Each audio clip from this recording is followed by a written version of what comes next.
తెలంగాణ రాష్ట్రంలో గ్రూప్ 1 కోసం ప్రిపేర్ అవుతున్న అభ్యర్థులందరికీ స్వాగతం. టీశాట్ టీవీ ఛానల్ ద్వారా గ్రూప్ 1 పేపర్ 5 సంబంధించిన పూర్తి సమాచారం అందిస్తున్నాం. ఇదొక్కటే కాదు, గ్రూప్ 1 మెయిన్ సంబంధించిన పూర్తి ఇన్ఫర్మేషన్ మీకు మన యొక్క టీవీ ఛానల్ ద్వారా మీకు లైవ్లో అందిస్తున్నాం. ఈరోజు మనము డేటా ఇంటర్ప్రిటేషన్ పేపర్ 5 గ్రూప్ 1 మెయిన్స్లో పేపర్ 5లో ఉండే డేటా ఇంటర్ప్రిటేషన్ గురించి మనం తెలుసుకుందాం.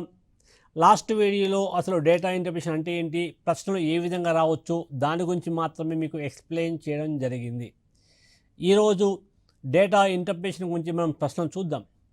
ముందుగా డేటా అంటే ఏమిటి, వాట్ ఈస్ డేటా, డేటా అంటే ఏమిటి, సమాచారము అంటే ఏమిటి, డేటా గురించి తెలుసుకుందాం. సో చూడండి, డేటా అంటే సమాచారంతో పాటు కొన్ని నెంబర్లు ఉంటేనే డేటా అవుతుంది. సమాచారంతో పాటు నెంబర్లు ఉండాలి. కేవలం సమాచారం అనేది డేటా కాదు, కేవలం నెంబర్లు మాత్రమే డేటా కాదు. ఉదాహరణకి హైదరాబాద్లో ఎన్నో కోచింగ్ సెంటర్లు ఉన్నాయి. ఆ కోచింగ్ సెంటర్లో ఎంతోమంది విద్యార్థులు శిక్షణ తీసుకుంటున్నారు అనేది డేటా కాదు. ఉదాహరణకి ఒక చిన్న పట్టణంలో ఎక్స్ అనే పట్టణంలో 6 ఇన్స్టిట్యూట్లు ఉన్నాయి. ఈ 6 ఇన్స్టిట్యూట్లలో దాదాపు 6,500 మంది విద్యార్థులు శిక్షణ తీసుకుంటున్నారు అనేది డేటా అవుతుంది. అంటే కొన్ని ఇన్స్టిట్యూట్లు ఉన్నాయి, చాలామంది శిక్షణ తీసుకుంటున్నారు అనేది డేటా కాదు. కొన్ని అంటే దాని యొక్క మీనింగ్ ఎంత, కొన్ని అంటే ఏదైనా ఒక పర్టికులర్ నెంబర్ని సూచిస్తుందా? నో. కొన్ని అనేది ఏ నెంబర్ని సూచించడం లేదు. ఎంతోమంది విద్యార్థులు, ఎంతోమంది అనే వర్డ్ ఏదైనా ఒక నెంబర్ని సూచిస్తుందా? అలాని చూపించడం లేదు. కాబట్టి ఎక్కడైతే క్లారిటీ లేదో అది డేటా కాదు. సో ఉదాహరణకి చూడండి, ఇప్పుడు నేను ఒక నెంబర్ రాస్తున్నాను 246. నేను ఇప్పుడు ఒక 246 అనే ఒక నెంబర్ రాశాను బోర్డు మీద. మీరందరూ ఈ నెంబర్ని చూస్తున్నారు. 246 చెప్పాను, వదిలేశాను. ఇప్పుడు మీ మైండ్లో ఒక డౌట్ ఉంటుంది, ఏంటి 246 అంటే? క్లాస్కి వచ్చి ఒక నెంబరు బోర్డు మీద రాసి, టీచర్ ఒక బోర్డు మీద నెంబర్ రాసి బయటికి వెళ్ళిపోయారనుకోండి, ఆ నెంబర్ గురించి అందరూ విద్యార్థులు ఆలోచిస్తుంటారు. నెంబర్ గురించి ఏమాత్రం చెప్పలేదు. సో దానికి ఉన్న మీనింగ్ ఏంటి మనందరికీ తెలుసు, మనం క్లియర్గా చూడగలుగుతున్నాము. బోర్డు మీద ఒక నెంబర్ ఉంది, 246 అనే నెంబర్ ఉంది. దాని యొక్క మీనింగ్ ఏంటి అంటే అర్థం కావడం లేదు. టీచరు కొంత టైం తర్వాత లోపలికి వచ్చి ఆ 246 పక్కన విద్యార్థులు అని రాశారు. 246 పక్కన విద్యార్థులు అని రాశారు, మళ్ళీ వెళ్ళిపోయారు. ఏంటి 246 మంది విద్యార్థులు ఏం చేశారు? సో ఇక్కడ కొంతవరకు మాత్రమే మనకు క్లారిటీ వస్తుంది. ఫస్ట్ ఓన్లీ 246 రాస్తే మనకు మీనింగ్ అర్థం కాలేదు. దాని పక్కన విద్యార్థులు అన్నారు. సో ఏంటి 246 మంది విద్యార్థులు ఏం చేశారు, ఎక్కడ వారు, ఏ కాలేజీ వాళ్ళు, ఎప్పుడు జరిగింది, ఏం జరిగింది, ఏ మాత్రం ఇన్ఫర్మేషన్ లేదు. ఇప్పుడు కూడా మన మైండ్లో ఎన్నో క్వశ్చన్లు కనబడుతున్నాయి, ఎన్నో ప్రశ్నలు కనబడుతున్నాయి. సో విద్యార్థులు తర్వాత చివరికి వచ్చి నెక్స్ట్ ఉన్నారు అని రాశారు. 246 మంది విద్యార్థులు ఉన్నారు, ఎక్కడ ఉన్నారు? మళ్ళీ మరొక క్వశ్చన్ వస్తుంది. 246 మంది విద్యార్థులు ఎక్కడ ఉన్నారు? క్లారిటీ అనేది లేదు. అంటే మన మైండ్లో కొన్ని వర్డ్స్ పెరుగుతున్న కొద్దీ కొంత ఇన్ఫర్మేషన్ వచ్చినట్టు కనబడుతుంది, కానీ డౌట్లు మాత్రం తగ్గడం లేదు. ఫస్ట్ ఓన్లీ 246 రాశారు, దాని మీనింగ్ మనకు తెలియదు, అదొక నెంబర్ మాత్రమే తెలుసు, దేనికోసం రాసారో తెలియదు. 246 మంది విద్యార్థులు అన్నారు, 240 మంది స్టూడెంట్స్ ఉన్నారు, విద్యార్థులు ఉన్నారు, వాళ్ళు ఏం చేశారు తెలియదు. తర్వాత ఉన్నారు అని రాశారు. ఇప్పుడు కొత్త డౌట్ వస్తుంది, ఎక్కడ ఉన్నారు అంటే దానికన్నా ముందు సెమినార్ హాల్లో అని రాశారు. సెమినార్ హాల్లో 246 మంది విద్యార్థులు ఉన్నారు అని రాశారనుకోండి. అప్పుడు ఒకే ఒక హాల్లో ఉన్నారు, ఏ సెమినార్ హాల్లో, ఎప్పటి సెమినార్ హాల్లో, ఇంకా మనకు డౌట్ వస్తుంది. సో తర్వాత చివరికి వచ్చేసి నిన్న నేను తీసుకున్న ప్రోగ్రాంలో సెమినార్ హాల్లో 246 మంది విద్యార్థులు ఉన్నారు అంటే అప్పుడు మనకు పూర్తిగా క్లారిటీ వస్తుంది. అంటే అప్పుడు అలా పూర్తి ఇన్ఫర్మేషన్ ఉన్నదాన్ని మాత్రమే మనం డేటా అంటాము. దాన్ని మాత్రమే డేటా అంటాము. అంతేగాని అసంపూర్తంగా ఉండి దానికి పూర్తిగా క్లారిటీ లేనప్పుడు దాన్ని డేటా అనే అవకాశం లేదు. ఈ డేటాని మనము 2 రకాలుగా వర్గీకరించుకోవచ్చు. మొదటిది ఏంటిది అంటే ఈ డేటాని మనం తెలుగులో సమాచారం అంటాము. దీన్ని మనం 2 రకాలుగా వర్గీకరించుకోవచ్చు. ఫస్ట్‌ది ప్రైమరీ డేటా, సెకండ్‌ది ఏంటి చెప్పండి? సెకండరీ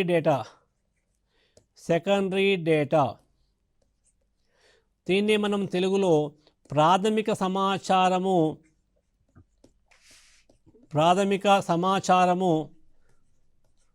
లేదా తెలుగు సెకండ్ దాన్ని గౌణ సమాచారము అంటాము. ప్రాథమిక సమాచారము లేదా గౌణ సమాచారం. ముందుగా మనము ప్రైమరీ డేటా గురించి చూద్దాం. ప్రైమరీ డేటా అంటే ఏంటి, ప్రాథమిక సమాచారము అంటే ఏంటి అంటే అసలు ప్రాథమిక సమాచారం అంటే ఏమిటి, గౌణ సమాచారం అంటే ఏమిటి, ఆ రెండింటి మధ్యలో ఉన్న వ్యత్యాసాలు ఏంటి, వీటి గురించి మనం చూద్దాం. అదేవిధంగా ఇందులో ఏది నమ్మదగింది కాదు అనే అంశాలు మనం ఇప్పుడు పరిశీలిద్దాం. ఉదాహరణకి మీరు అంటే ఇప్పుడు ఈ క్లాస్ ఎవరైతే వింటున్నారో వారు మా విలేజ్కి వచ్చి లేదా మీ విలేజ్లోనే మీరు మీ విలేజ్కి వెళ్ళి మీ విలేజ్లో ఉన్న పాపులేషన్ డీటెయిల్స్ మొత్తం కనుక్కున్నారు. మీ గ్రామం యొక్క జనాభా ఎంత, మీ గ్రామంలో ఉన్న male population, female population, literacy rate అక్షరాస్యత రేటు ఎంతమంది గ్రాడ్యుయేట్స్ ఉన్నారు, ఎంతమంది పోస్ట్ గ్రాడ్యుయేట్స్ ఉన్నారు, ఎంతమంది ఎంప్లాయీస్ ఉన్నారు, ఈ ఇన్ఫర్మేషన్ మొత్తం కూడా మీరు కలెక్ట్ చేశారు. ఓన్గా మీరు స్వతహాగా మీరు ఒంటరిగా ఒక్కరే వెళ్ళి ఈ ఇన్ఫర్మేషన్ మొత్తాన్ని మీరు కలెక్ట్ చేసినట్లయితే ఆ డేటాని ప్రైమరీ డేటా అంటాం. ఎవరికి ప్రైమరీ డేటా? నాకు ప్రైమరీ డేటా అవుతుందా? నో. ఇది కేవలం మీకు మాత్రమే ప్రైమరీ డేటా అవుతుంది. మీకు అంటే ఏంటి? ఆ సమాచారాన్ని ఎవరైతే సేకరిస్తున్నారో వారికి మాత్రమే ప్రైమరీ డేటా అవుతుంది. వారికి మినహా ఇంకా ఎవరికి కూడా ప్రైమరీ డేటా కాదు. సో ఈ సమాచారాన్ని ఒక వ్యక్తి సేకరించవచ్చు, లేదా కొంతమంది మిత్రులు కలిసి సేకరించవచ్చు, ఒక టీమ్ ఆఫ్ ది మెంబర్స్ కొంతమంది సమూహం కలిపి సేకరించవచ్చు, ఒక సంస్థ సేకరించవచ్చు, ఒక ఆర్గనైజేషన్ కానీ, ఒక సొసైటీ కానీ, అదేవిధంగా ఒక ఇండస్ట్రీ కానీ, లేదా ఒక కంట్రీ కానీ ఎవరైనా సేకరించవచ్చు. So what is the primary data? If information is collected by a person or a institute or a organization is known as primary data for same person or institute or organization. ఒక వ్యక్తి కానీ, ఒక సంస్థ కానీ, ఒక institute కానీ ఎవరైతే సేకరిస్తున్నారో వారికి మాత్రమే అది ప్రైమరీ డేటా అవుతుంది. ఇప్పుడే చెప్పాను, మీరు మీ విలేజ్ గురించి ఇన్ఫర్మేషన్ గ్యాదర్ చేశారు, అప్పుడు అది ప్రైమరీ డేటా ఎవరికి అవుతుంది? మీకు మాత్రమే అవుతుంది. ఉదాహరణకి మీరు మా విలేజ్కి వచ్చి మా విలేజ్ యొక్క డేటా మీరు గ్యాదర్ చేశారు, మొత్తం కలెక్ట్ చేశారు, అప్పుడు అది మీకు ప్రైమరీ డేటా అవుతుంది. మరి నాకు ప్రైమరీ డేటా కాదు. మీరు వెళ్ళి గ్యాదర్ చేసినప్పుడు మా విలేజ్ చేశారా, మీ విలేజా, లేకుంటే ఏ ఏరియా అయినా కావచ్చు, ఎక్కడ ప్రయత్నించినా, ఎక్కడ ఇన్ఫర్మేషన్ కలెక్ట్ చేసినా కూడా ప్లేస్ అనేది ఇంపార్టెంట్ కాదు, పర్సన్ ఈజ్ ఇంపార్టెంట్. ఎవరైతే ఇన్ఫర్మేషన్ కలెక్ట్ చేస్తున్నారో వారికి మాత్రమే ప్రైమరీ డేటా అవుతుంది. ఉదాహరణకి మీరు కలెక్ట్ చేసి మీకు ప్రైమరీ డేటా. అదేవిధంగా మనకు ప్రతి సంవత్సరం కూడా తెలంగాణ రాష్ట్ర ప్రభుత్వము బడ్జెట్ అయిన తర్వాత socio economic outlook of Telangana ఒక బుక్ రిలీజ్ చేయడం జరుగుతుంది. అవుట్లుక్ బుక్ వస్తుంది, అది మన రాష్ట్ర ప్రభుత్వం పబ్లిష్ చేస్తుంది. ఆ బుక్ అనేది ఎవరు తయారు చేస్తున్నారు? రాష్ట్ర ప్రభుత్వం తయారు చేస్తుంది. రాష్ట్ర ప్రభుత్వం ఒక వ్యక్తి? నో. రాష్ట్ర ప్రభుత్వంలో ఉన్న సీనియర్ ప్రభుత్వ అధికారులు కలిసి ఆ పుస్తకాన్ని తయారు చేస్తున్నారు. ఆ అందులోని ఇన్ఫర్మేషన్ని వారు స్వతహాగా సేకరించి ఆ పుస్తకంలో పబ్లిష్ చేస్తూ ఉన్నారు. అందులో ఏమేమి ఉంటుంది? మన రాష్ట్రం యొక్క లేటెస్ట్ బడ్జెట్ ఉంటుంది, దానితో పాటు తెలంగాణ రాష్ట్రం సంబంధించిన పూర్తి సమాచారం అందులో ఉంటుంది. తెలంగాణ ప్రభుత్వ పథకాలు, తెలంగాణ ప్రభుత్వ పాలసీస్, అదేవిధంగా రాష్ట్రంలో ఉండే పూర్తి ఇన్ఫర్మేషన్ నదుల గురించి కానీ, పరిశ్రమల గురించి కానీ, అగ్రికల్చర్ గురించి కానీ, కళల గురించి, ఇంపార్టెంట్ ప్లేసెస్ గురించి, లేటెస్ట్ బడ్జెట్ గురించి, ఫండ్స్ అలొకేషన్ గురించి పూర్తి ఇన్ఫర్మేషన్ ఆ పుస్తకంలో ఉంటుంది. సో అది ఎవరు తయారు చేశారు? రాష్ట్ర ప్రభుత్వం తయారు చేసింది, అంటే రాష్ట్ర ప్రభుత్వ ఉద్యోగుల చేత. కాబట్టి ఆ పుస్తకాన్ని మనము తెలంగాణ రాష్ట్ర ప్రభుత్వానికి మాత్రమే అది ప్రైమరీ డేటా అవుతుంది, ఇంకా ఎవరికి కూడా అది ప్రైమరీ డేటా కాదు. దెన్ నెక్స్ట్ వన్ ప్రతి 10 సంవత్సరాలకు ఒకసారి మన భారతదేశము ఈ జనాభా లెక్కల సేకరణ చేస్తుంది, సెన్సెక్స్. ఈ జనాభా లెక్కల సేకరణ ఎవరు చేస్తున్నారు? కేంద్ర ప్రభుత్వం చేస్తుంది. కాబట్టి ఈ మన యొక్క ఇండియన్ సెన్సెస్ని మన భారతదేశానికి ప్రైమరీ డేటా అంట. ఇండియా ఎలా చేస్తుంది అంటే, ఇండియా చేసింది అంటే అర్థం ఏంటిది? ఇండియా అని ఒక వ్యక్తి కాదు, అందులో ఎంతోమంది ప్రభుత్వ ఉద్యోగులు, కొంతమంది ప్రైవేట్ వ్యక్తుల సహకారంతో ఇది పూర్తిగా గ్యాదర్ చేస్తుంది. కాబట్టి ఆ ఇండియన్ సెన్సెస్ని మనము ప్రైమరీ డేటా అంటాం. ఎవరికి ప్రైమరీ డేటా? మన ఇండియాకి మాత్రమే ప్రైమరీ డేటా అవుతుంది. సో ప్రైమరీ డేటా అంటే ఏంటిది? ఎవరైతే ఇన్ఫర్మేషన్ సేకరించారో సేకరించిన వ్యక్తికి లేదా సంస్థకి మాత్రమే అది ప్రైమరీ డేటా అవుతుంది. ఉదాహరణకి ఏంటి చెప్పాను మీకు? భారతదేశ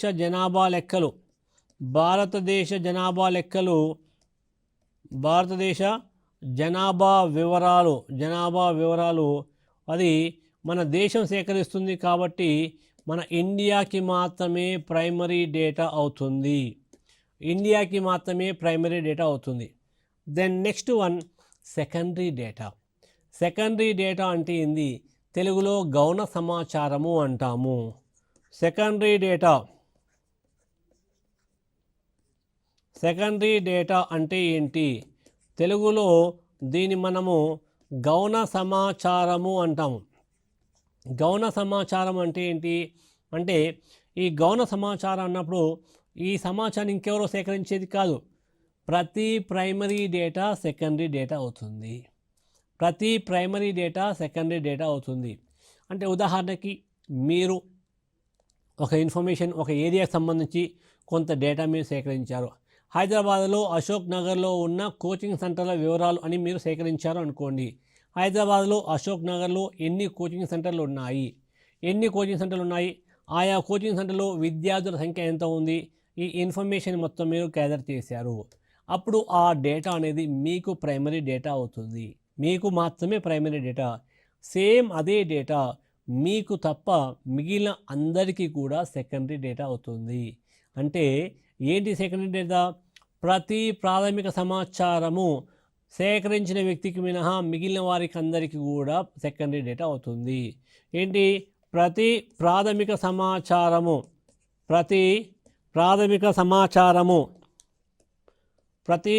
సమాచారం అంటే ప్రైమరీ డేటా అందరికీ కూడా సేకరించిన వ్యక్తికి మినహా మిగిలిన వారి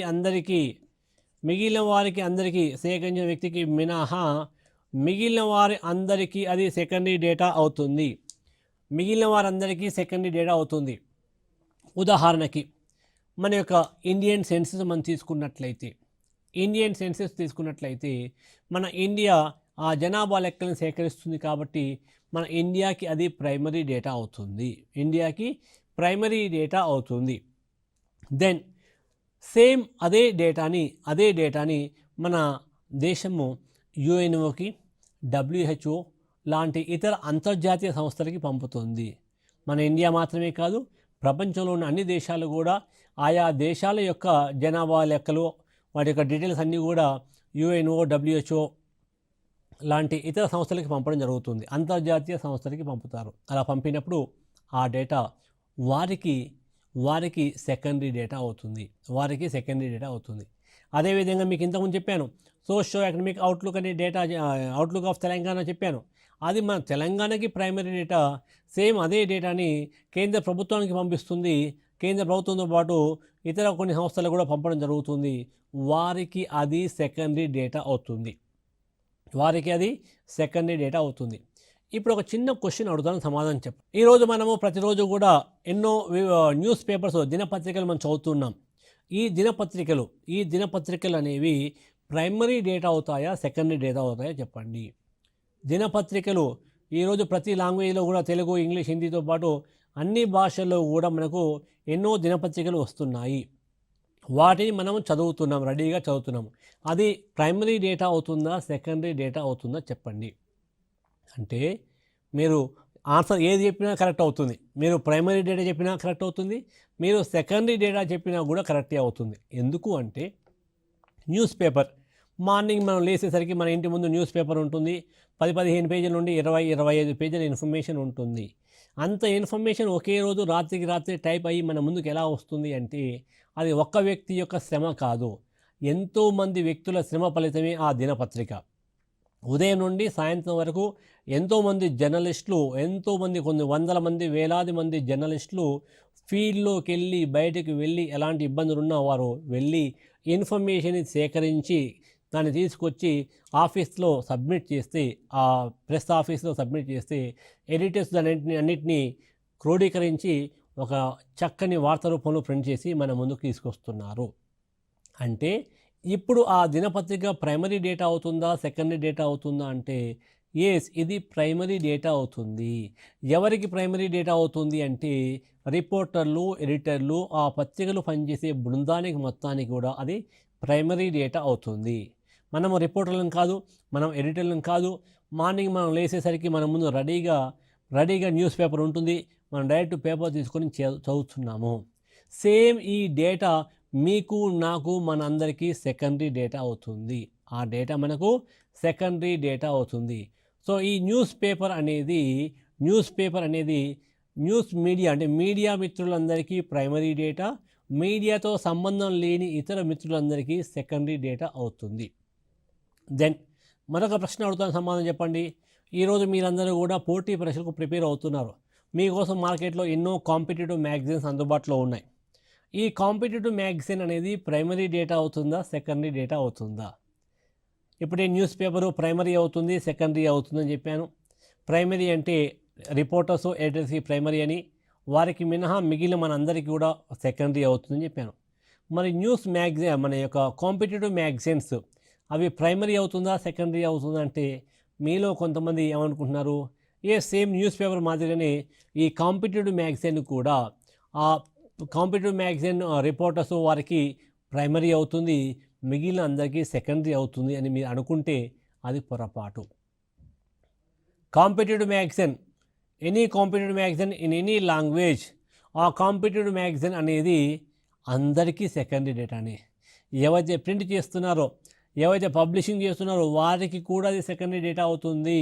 అందులో పనిచేసే రిపోర్టర్లు కానీ వారందరికీ సెకండరీ డేటా అవుతుంది. కారణం ఏంటి అంటే what is the competitive magazine? Competitive magazine అంటే ఏంటి, అర్థం ఏంటి అంటే అందులో మనకు కరెంట్ అఫైర్స్ డేటా ప్రియారిటీ ఇవ్వడం జరుగుతుంది. కరెంట్ అఫైర్స్ వారు గ్రౌండ్ లెవెల్లో వెళ్ళి వాళ్ళు సేకరించరు. దినపత్రిక సంబంధించిన రిపోర్టర్స్ మాత్రమే గ్రౌండ్ లెవెల్లో వెళ్ళి సేకరిస్తారు. ఈ కాంపిటేటివ్ మ్యాగజైన్ వాళ్ళు చేసే పని ఏంటి అంటే ప్రతిరోజు మార్కెట్లో ఉన్న అన్ని దినపత్రికల్ని సేకరించి ఆ న్యూస్ పేపర్స్ చదివి అందులో కాంపిటేటివ్ స్టూడెంట్కి ఉపయోగపడే డేటాని తీసుకొని దాన్ని వారి పేపర్లో ప్రింట్ చేస్తున్నారు. అంతేకాదు సబ్జెక్ట్ ఎక్స్పర్ట్స్, మాలాంటి సబ్జెక్ట్ ఎక్స్పర్ట్స్ రాసిన ఆర్టికల్స్ని అందులో ప్రింట్ చేయడం జరుగుతుంది. సో ఇది పూర్తిగా సెకండరీ డేటా. సో వారు గ్యాదర్ చేస్తున్న ఇన్ఫర్మేషన్ అనేది వారు కలెక్ట్ చేసేది కాదు, వారు న్యూస్ పేపర్ నుండి తీసుకుంటున్నారు. అంటే ఎవరో రిపోర్టర్ తయారు చేసిన ఇన్ఫర్మేషన్ని వీరు రెడీగా ఒక న్యూస్ పేపర్ నుండి తీసుకుంటున్నారు. కాబట్టి అది వారు కూడా సేకరించలేదు, కాబట్టి వారికి అది సెకండరీ డేటా. ఒక ఫ్యాకల్టీ నుండి ఆర్టికల్ తీసుకుంటున్నారు కాబట్టి అది వారు తయారు చేయలేదు, కాబట్టి వారికి అది సెకండరీ డేటా అవుతుంది. అదేవిధంగా ఆ కాంపిటేటివ్ మ్యాగజైన్ చదువుతున్న విద్యార్థులందరికీ కూడా అది సెకండరీ డేటా అవుతుంది. సో ఇప్పుడు మీకు క్లారిటీ వచ్చింది, ప్రైమరీ డేటా అంటే ఏమిటి, సెకండరీ డేటా అంటే ఏంటి. ముందు డేటా అంటే ఏంటో మీకు తెలిసిపోయింది. ప్రైమరీ అండ్ సెకండరీ డేటా ఈ రెండింటి గురించి కూడా మీకు క్లారిటీ తెలిసిపోయింది. ఈరోజు మీరు ఏ సబ్జెక్ట్ ప్రిపేర్ అవుతున్నా కూడా history, geography, economy, current affairs, science and technology A topic prepare అవుతున్నా కూడా మెయిన్ టార్గెట్ ఏంటి అంటే రేపు మీరు రాయబోయే ఎగ్జామ్లో మీకు మంచి మార్కులు రావాలి. అది మీ యొక్క మెయిన్ టార్గెట్. కానీ ఈ డేటా ఇంటర్ప్రిటేషన్ అనేది కేవలము ఎగ్జామినేషన్ కోసం మాత్రమే కాదు. రేపు మీరు ఎగ్జామ్లో సెలెక్ట్ అయ్యి ఒక గ్రూప్ 1 అధికారిగా లేదా గ్రూప్ 2 అధికారిగా లేదా ఏ ప్రభుత్వ అధికారిగా సెలెక్ట్ అయినప్పటికీ కూడా ఎగ్జామ్ కోసం ఇది ఉపయోగపడుతుంది. ఎగ్జామ్ రాసిన తర్వాత మీ ఉద్యోగ బాధ్యతల్లో కూడా ఇది ఉపయోగపడుతుంది. ఎగ్జామ్ రాసిన తర్వాత మీ యొక్క లైఫ్లో కూడా మీ ఉద్యోగ జీవితంలో కూడా ఈ డేటా ఇంటర్ప్రిటేషన్ అనేది ఉపయోగపడుతుంది. జాబ్లో ఎలా ఉపయోగపడుతుంది అనే డౌట్ మీకు రావచ్చు. ఒక ప్రభుత్వ అధికారిగా మీరు గ్రూప్ 1 అధికారి కావచ్చు, గ్రూప్ 2 అధికారి కావచ్చు, సివిల్ సర్వెంట్ కావచ్చు, ఏ జాబ్లో ఉన్నా, ఏ ప్రభుత్వ అధికారిలో ఏ ప్రభుత్వ పోస్ట్లో ఉన్నా కూడా మీ పైన మీకన్నా హైయర్ అఫీషియల్స్ కొంతమంది ఉంటారు. సో మీరు చేస్తున్న ఉద్యోగ బాధ్యతలో భాగంగా రిపోర్ట్స్ని మీ పై అధికారులకి పంపాల్సి ఉంటుంది. ఎలా పంపాలి? ఒక వ్యాస రూపంలో పంపించారనుకోండి, మీరు ఇన్ఫర్మేషన్ ఒక వ్యాస రూపంలో పంపిస్తే ఆ ఇన్ఫర్మేషన్ కనీసం మీకు 2 పేజీలు, 3 పేజీలు లేదా 4 పేజీలు కావచ్చు. ఒక్క అధికారి నుండి పంపించిన ఇన్ఫర్మేషన్ 3-4 పేజీలు అయినప్పుడు వందలాది మంది అధికారుల నుంచి వచ్చిన ఇన్ఫర్మేషను వేలాది పేజెస్ అవుతాయి. అంటే మీ పై అధికారులు వారికి ఉన్న తక్కువ సమయంలో ఈ వేలాది పేజెస్ చదివి దాని మీద తక్కువ సమయంలో నిర్ణయం తీసుకోవడం సాధ్యమవుతుందా?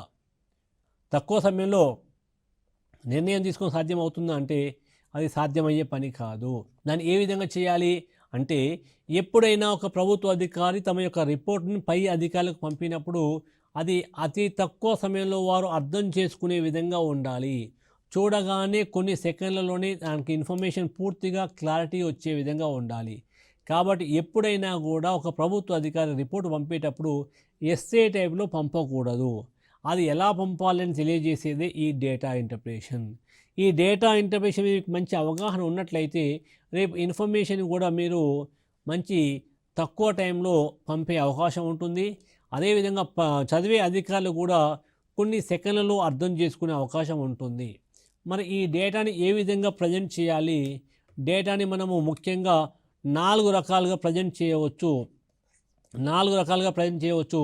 ఏంటి ఆ 4 రకాలు అంటే మీకు ఇంతకుముందే చెప్పాను. ట్యాబులేషన్ అని చెప్పాను. అంటే పట్టికీకరణ అని మీకు గత వీడియోలో మీకు చెప్పడం జరిగింది. వీటి గురించి కూడా మనం బ్రీఫ్ ఇంట్రడక్షన్ చూద్దాం. ట్యాబులేషన్ అని చెప్పుకున్నాం. బార్ డయాగ్రామ్స్ అని చెప్పాను మీకు. బార్ చిత్రాలు అని అంటాము. థర్డ్ వన్ ఏంటి అంటే XY చార్ట్స్ అని చెప్పాను. అని చెప్పుకున్నాం. ఫోర్త్ వన్ పై చార్ట్స్. ఇవే కాకుండా మరికొన్ని ఉన్నప్పటికీ కూడా ముఖ్యంగా ఇందులో ఉపయోగపడేవి, మన ఎగ్జామినేషన్కి ఉపయోగపడేవి ఈ 4 రకాలని మనం చెప్పుకోవచ్చు. Tabulation, bar diagrams, XY charts and pi charts. ఈ 4 రకాలుగా మనం చెప్పుకోవచ్చు. ట్యాబులేషన్ అంటే ఏంటి? పట్టికీకరణ అంటే ఏంటి? అందులో ఉండే ముఖ్యమైన అంశాలు ఏంటి? వాటిని ఏ విధంగా చేయాలి అంటే టేబుల్ని ఎప్పుడైనా కూడా మీరు విలువలను ఏ విధంగా రాయాలి అనేది మనకి ఇంపార్టెంటు. సో ట్యాబులేషన్ ఒక ఇన్ఫర్మేషన్ మీరు పట్టిక రూపంలో చేయాలి. ఇన్ఫర్మేషన్ని ఒక పట్టిక రూపంలో రాయాలి. పట్టిక రూపంలో రాసేటప్పుడు ఒక టేబుల్ ఫామ్లో మీరు రాసేటప్పుడు విలువలు చూడగానే అర్థమవుతుంది. ఇన్ఫర్మేషన్ చూడగానే ఎవరైనా కూడా కొన్ని సెకండ్లలో అర్థం చేసుకోవచ్చు. అలా కాకుండా ఉదాహరణకి 2012 నుండి 2020 వరకు XYZ కాలేజీలో ఉన్న విద్యార్థుల సంఖ్యని ఇచ్చారనుకోండి. 2012 నుండి 2020 వరకు XYZలో కాలేజీలో ఉన్న విద్యార్థుల సంఖ్య ఇచ్చారు. ఉదాహరణకి దాన్ని ఒక వ్యక్తి ఏ విధంగా రిపోర్ట్ తయారు చేశాడు? 2012లో మా కాలేజీలో 6,000 మంది విద్యార్థులు ఉన్నారు. 6,000 మంది విద్యార్థులలో 4,200 మంది హాస్టల్లో ఉన్నారు. మిగిలిన వారు బయట డే స్కాలర్ నుంచి రావడం జరుగుతుంది. అందులో అబ్బాయిలు అమ్మాయిలు నిష్పత్తి 1:1 రేషియోలో ఉంది. 2012 నుండి 2013కి 10% విద్యార్థులు పెరిగారు. 13 నుండి 14కి 15% పెరిగారు.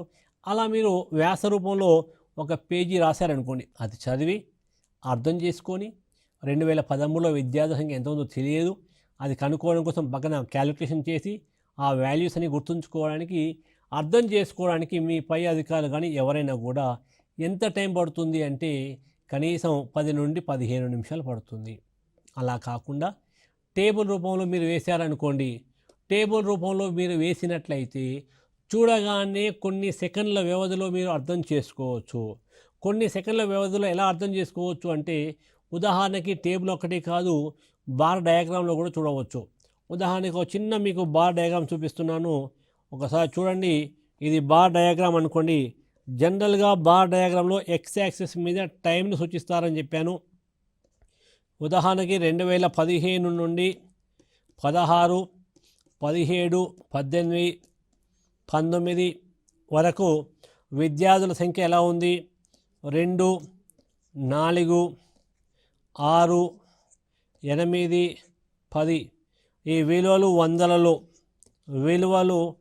వందలలో అని ఇచ్చారు. అంటే ఇక 2 అంటే 2 కాదు, 200 అని అర్థం. సో ఇక్కడ నేను డయాగ్రామ్ ఇస్తున్నాను. 2015లో 3 అని రాశాను. 2016లో 4, 2017లో 6, 2018లో 7,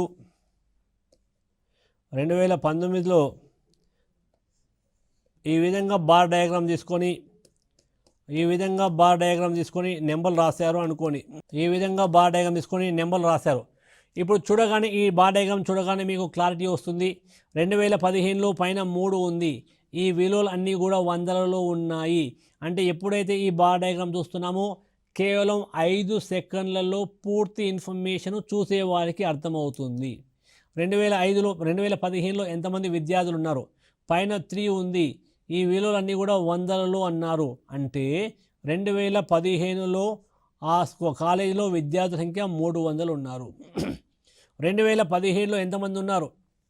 పైన 6 ఉంది, అంటే 6 అని కాదు, 600 మంది ఉన్నారు. 2018లో ఎంతమంది ఉన్నారు? 7 ఉంది, 700.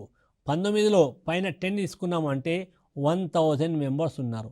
ఈ టేబుల్ చూడగానే దేని మీద మనకు అవగాహన వస్తుంది అంటే, నెంబర్ 1, 15 సెకండ్లలో మనం చెప్పవచ్చు ఏ సంవత్సరంలో ఎంతమంది విద్యార్థులు ఉన్నారు అని మనం చెప్పవచ్చు. First point. సెకండ్ పాయింట్ ఏంటి? ఈ బార్ డయాగ్రామ్ మనం చూడగానే ఏ సంవత్సరం నుండి ఏ సంవత్సరానికి విద్యార్థుల సంఖ్య బాగా పెరిగింది, ఎందుకు పెరిగింది, ఏ సంవత్సరంలో ఎక్కువగా ఎందుకు పెరగలేదు, ఆ క్లారిటీ అనేది మనకు కొన్ని సెకండ్లో వస్తుంది. ఉదాహరణకి ఈ టేబుల్ మనం ఈ యొక్క బార్ డయాగ్రామ్ మనం చూసినట్లయితే 2015 నుండి 2016కి 3 to 4 100 పెరిగింది, 4 to 6 200 పెరిగింది. అంటే 6 to 7 ఓన్లీ 100. అండ్ అంటే 2018 నుండి 2019 అంటే 700 నుంచి 1000 అంటే 300 పెరిగింది. ఓకే, 18 నుండి 19 వరకు విద్యార్థుల పెరుగుదల బాగా ఉంది, మరి మిగిలిన సంవత్సరంలో ఎందుకు లేదు అని డౌట్ రావచ్చు.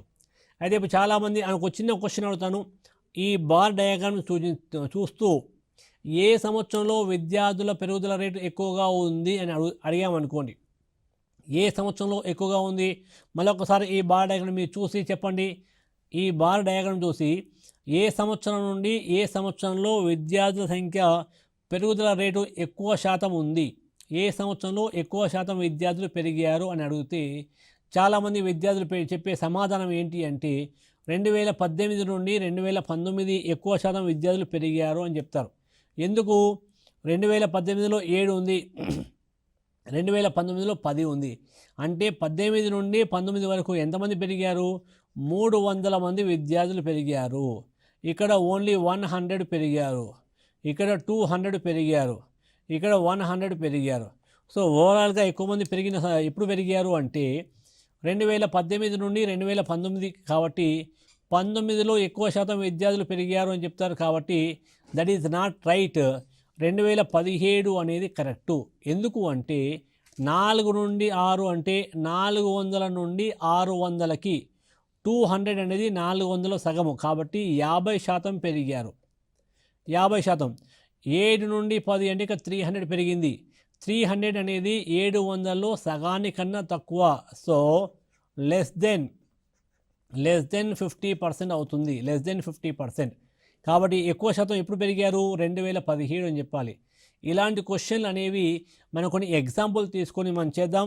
ముందు వీడియోలో ఎగ్జాంపుల్ తీసుకొని ఏ సంవత్సరంలో ఎక్కువ శాతం పెరిగారు, ఏ సంవత్సరంలో ఎక్కువ శాతం తగ్గారు వాటి గురించి మనం పరిశీలిద్దాం.